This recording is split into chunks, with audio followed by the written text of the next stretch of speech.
Now, have you ever tried putting a comb close to a piece of paper after rubbing it vigorously on your hair? Try this. What do you observe? Charges get deposited on the teeth of the comb when it is rubbed against the hair. The charged comb attracts the bits of paper that are charged with opposite charge or are neutral in nature. The electrical interaction between paper and pieces and the comb is a prominent example of Coulomb's law.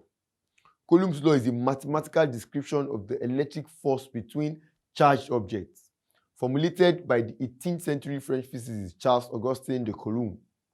It is analogous to Isaac Newton's law of gravity. The law states that the magnitude of the electrostatic force of attraction or repulsion between 2-point charges is directly proportional to the product of the magnitudes of the charges and inversely proportional to the square of the distance between them.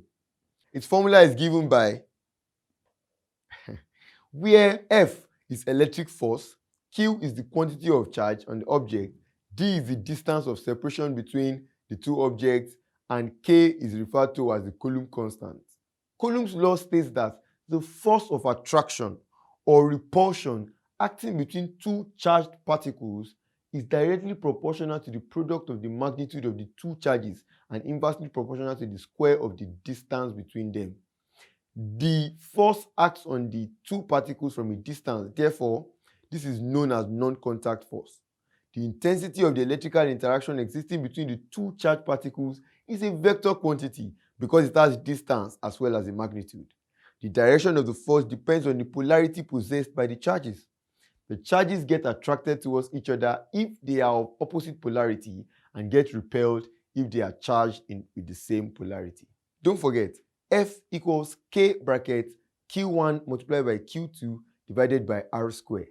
In this lesson, we learned about Coulomb's law. In the next lesson, we will get more details about what the law entails. I'm sure you want to see that.